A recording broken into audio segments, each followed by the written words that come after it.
श्री स्वामी समर्थ। बुधवार आणि गुरुवार असा ब्लॉग मी एकत्र टाकते आहे। सो ब्लॉग एन्जॉय करा। फक्त क्लिप्स जोडते आहे कारण माझं शेड्यूल तुम्ही बघून घ्या कसं आहे। तर श्री स्वामी समर्थ मंडळी, welcome to another blog Supriya Saurabh या यूट्यूब चॅनलवर। मी सुप्रिया तुम्हा सगळ्यांचं मनापासून स्वागत करते। आजचा ब्लॉग मी कुठून सुरुवात करते आहे तर संध्याकाळपासून आजच्या ब्लॉगची सुरुवात होते आहे। आता मी तुम्हाला तेच सांगितलं की मागच्या ब्लॉगमध्ये की मी ब्लॉग आणण्याचा प्रयत्न करणार आहे। मी साडीत का आहे तर शाळेमध्ये वेनसडेला आमच्या इथे साडी असते। सो साडी नेसून जावं लागतं वेनसडेला। आणि आपण 1-2 मिनटं चर्चा करूया। बरेच दिवसांचं खूप काही तुमच्याशी शेअर करायचं आहे।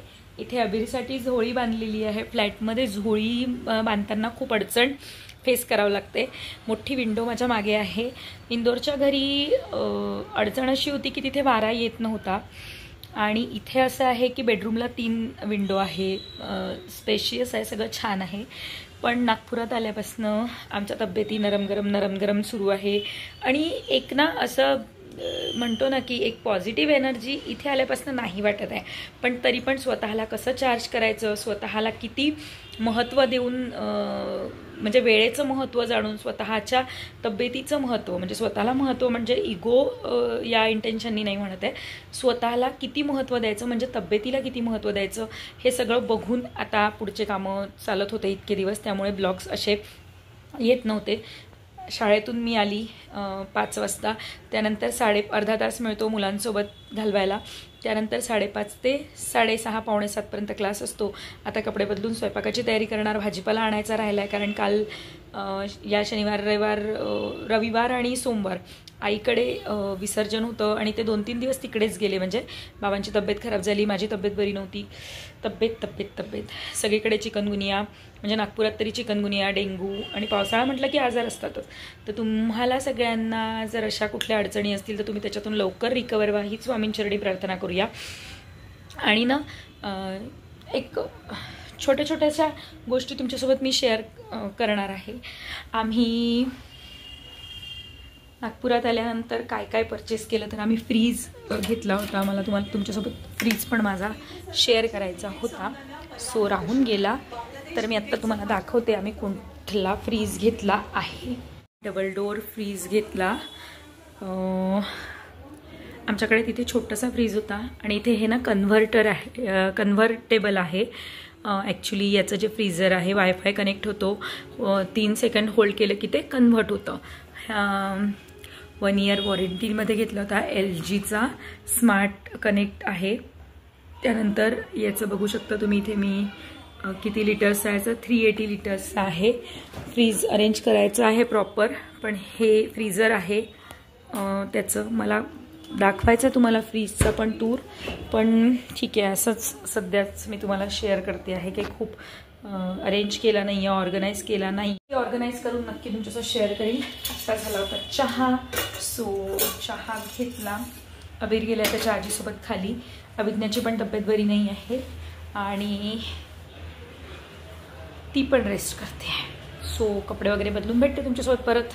सो मंडळी, आत्ता मी तुम्हाला मगाशीच्या ब्लॉगमध्ये सांगितलं की मी शाळेतून आली होती, साडीवर होती आणि आता अशा कपड्यांवर।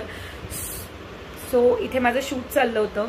माझं एक आणखीन चॅनल आहे ज्याच्यामध्ये मी मोटिवेशनल माझ्या विचारांना मोकळं करते म्हणूया तुमच्यासोबत। त्याला पण नाव दिलं आहे लाईफ काउन्सिलर सुप्रिया। त्या चॅनलची लिंक पण मी माझ्या ब्लॉगसोबत जोडते। जर का तुम्हाला इंटरेस्ट येईल किंवा वाटत असेल तर तुम्ही नक्की त्या चॅनलला भेट द्या आणि चॅनलला सबस्क्राईब करा।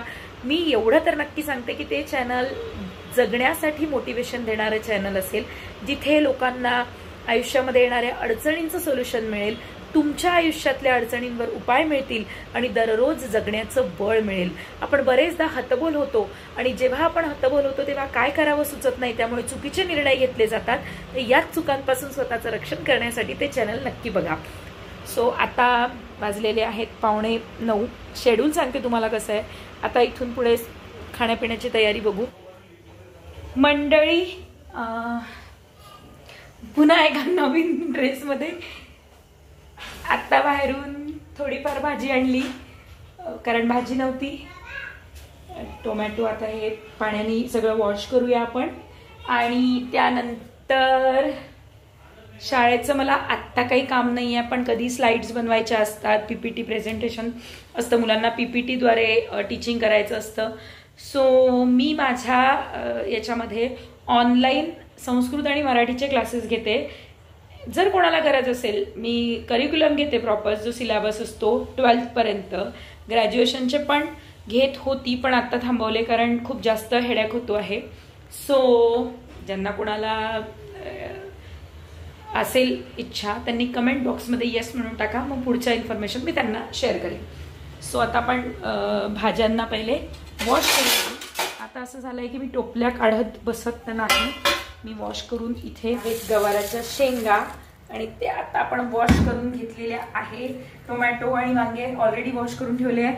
आलेला भाजीपाला मी वॉश करूनच फ्रीजमध्ये स्टोअर करते, म्हणजे घेताना आपल्याला परत वॉश करा रे, मग त्याला सुकू द्या रे, आणि बाहेरचे घाण पण आपल्या घरात येत नाही. सो अशा छोट्या छोट्याशा टिप्स फॉलो करते. पण आता जेव्हापासून शाळेत जॉईन झाली आहे तेव्हापासनं या गोष्टी कमी होतात आहे फॉलो करणं. सो बघूया लोक कसे करतात, ज्या वर्किंग असतात, 2-2 मुलं सांभाळून घर सांभाळून कसं करतात. तर तुम्ही काय कसं करता, तर त्या टिप्स असतील तर माझ्यासोबत नक्की शेअर करा. कारण मी खूप गोष्टींमध्ये मला असं वाटतं की आपल्याला अजून भरपूर काही शिकायचं आहे, बऱ्याच गोष्टी आपल्यामध्ये कमतरता आहे. कारण इतकं सगळं मॅनेज करताना खूप तारंबळ उडते. सगळंच करायचं असतं, घर परफेक्ट हवं, आपण परफेक्ट हवं, मुलं परफेक्ट हवे, मुलांना सगळं आलं पाहिजे. सो हे सगळं करत असताना खूप तारंबळ उडते. मुलांच्या तब्येतीचे प्रॉब्लेम्स असतात कधी, आत्ता जसं की चिकनगुनिया आणि डेंग्यू हे सगळे सुरू आहे. तर मग अशा वेळेला इम्युनिटी वाढवण्यासाठी काय करायचं मुलांची, ह्या सगळ्या गोष्टी पण ते करायला मिळत नाही वेळेच्या अभावी. आणि पण या सगळ्यांची ताकद मला असं वाटतं की ज्यांनी मला सगळ्या याच्यातून वाचवलं ते माझे स्वामी हे सगळं करण्याचं बळ मला देतात आणि ती ताकद आपोआप येऊन जाते. माझ्या मुलीला अजूनही बरं नाही आहे, मुलांचं काय सुरू असतं माहिती नाही सतत, पण असं वाटतं मुलं चांगले राहिले पाहिजेत, आपल्याला अडचणी आल्या तरी चालेल. या अशा ज्या टोपल्या असतात ना, या मला वाटतं खूप कामात पडतात सगळं काही आपल्याला.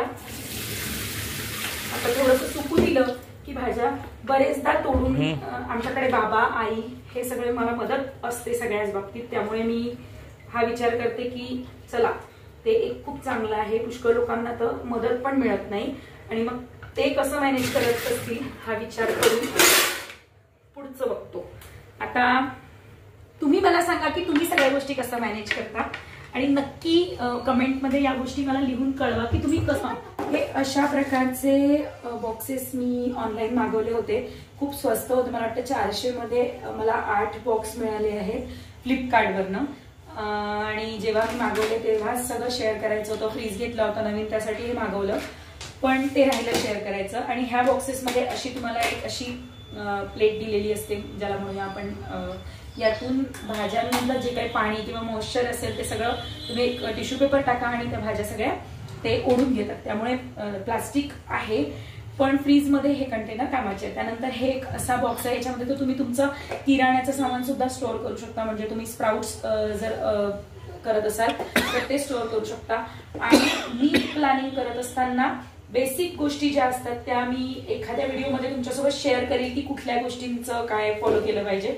खरं तर आपल्या जेव्हा आपण सगळं भारतीय थाळी बघतो किंवा त्यातही मी असं म्हणेल की महाराष्ट्रीयन थाळी बघतो, त्याच्यामध्ये एका आठवड्यामध्ये सगळ्या चटण्या, सगळ्या डाळी, सगळी कडधान्य आली पाहिजे. अशा पद्धतीने तुमचं मील प्लॅन करा, ब्रेकफास्ट प्लॅन करा. आमच्याकडे ब्रेकफास्ट वगैरे ही पद्धत नाही, त्यामुळे जे काही आहे ते लगेच सगळेजण जेवतात 12-12:30ला आणि दुसरं जेवण संध्याकाळी असतं. त्यामुळे मध्ये काही नाही. खरं तर मला माहिती आहे की आजच्या याच्यामध्ये हे सगळं योग्य नाही, पण ठीक आहे. सो कधीतरी 1-2 कडधान्य असायला पाहिजे जेवणामध्ये वीकली. उसळी म्हणजे प्रकार. त्यानंतर फ्रूट्स खायला पाहिजे, पण आपलं इतकं तंतोतंत पाळल्या जात नाही. पण प्रयत्न करणार आहे असं मी ठरवलं आहे की मी मुलांकडनं ते सगळं करून घेईल की त्यांना आपण चांगली सवय लागू. आणि सो हिरव्या भाज्या सध्या भरपूर महाग आहेत, कोथिंबिरीचे पण भाव भरपूर आहेत. सो पण हे सगळं शेवटी जे पोटासाठी करतो त्यामुळे त्याच्यात कुठलाच हे नाही. आणि प्रत्येकाला अन्नधान्य भरपूर मिळू दे, अन्नपूर्णा प्रत्येकाच्या घरामध्ये वास करू दे. लक्ष्मी तर वास करेलच, तिने करावंच, पण अन्नपूर्णा तुमच्यावर प्रसन्न राहिली ना की ती म्हणजे खूपच आनंद नांदेल. सो हा, अभिज्ञा मला काम मागते, तिच्याकडे फिरवते कॅमेरा. आज सौरभ माझं शूट करतोय. मला असं कधीच मिळत नाही की कोणी माझं शूट वगैरे करताय, त्यामुळे कदाचित अडचणी माझ्या बऱ्याचदा वाढल्या असतील. पण आज तो घरी असल्यामुळे तो माझं शूट करतो आहे. आणि मला हे असं कॅमेरा फिट करून, आणि माझा मुलगा गेला आहे चक्कर मारायला आजी आबांसोबत खाली. सो तेवढ्या वेळामध्ये मी हे काम निपटवते आहे. मी तुमच्यासोबत एक पूर्ण वीकली मील प्लॅन शेअर करीन. मी काय करते, ज्या उसळीचे जे प्रकार आहे म्हणजे कडधान्य जे भिजत घालायचे आहे ते वीकली मी भिजत घालून एका बरडीमध्ये भरून, त्याला स्प्राउट्स जे असतात ते एका याच्यामध्ये ते सगळे तयार करून बरडीमध्ये फ्रीजमध्ये ठेवते. म्हणजे तुम्हाला वाटलं तर तुम्ही कच्चे पण खाऊ शकता, त्याचं सलाद बनवून खाऊ शकता, किंवा त्याची उसळी पण करू शकता. म्हणजे वेळेवर तयार असतं. निदान भिजवून तरी तयार असावे, वाफवून वगैरे ठेवत नाही, कारण इतकं फ्रीज मधलं सगळं फूड आपण खात नाही. सो वाफवून नाही ठेवत. So stop. Good morning everyone. Shri Swami Samarth. आज आहे गुरुवार, स्वामींचा वार. आणि तर जस्ट आंघोळ झालेली आहे आणि इकडे माझा दादा आलाय, त्याचं काही काम आहे. आणि तुम्ही बघू शकता. घे रे चहा. थांब मी दुसरा गाळू ना. कशा अभि कर मामा, कशा नाचतो मामा. झोप येत आहे बोलायला. थँक्यू म्हण.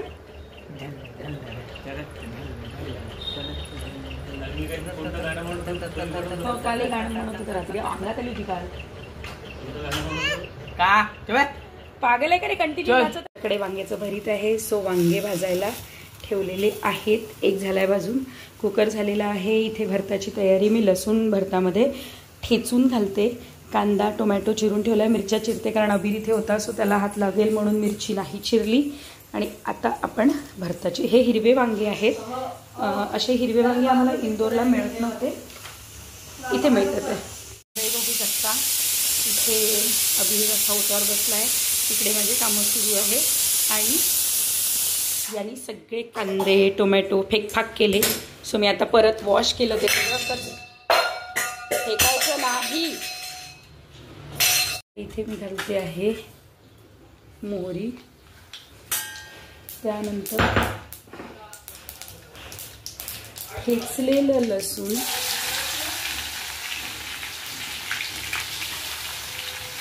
त्यानंतर घालूया पूर्ण कांदा. मी आता ट्रायपॉड नाही लावलाय, सो कारण की त्याला ॲडजस्ट करण्यात वेळ जातो, एवढा वेळ माझ्याकडे नाही आहे.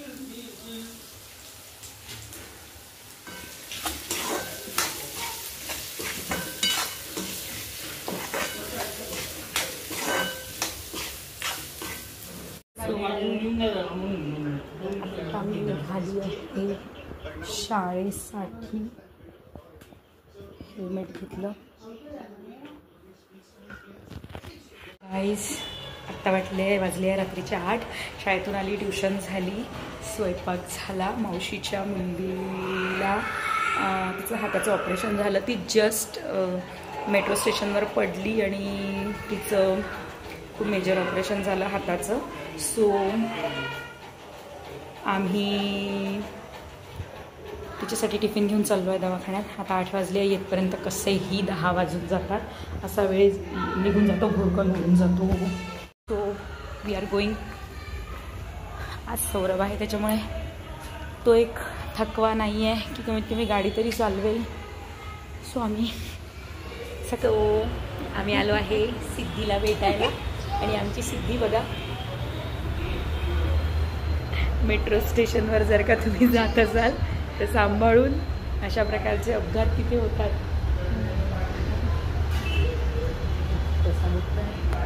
ही माझी मावशी.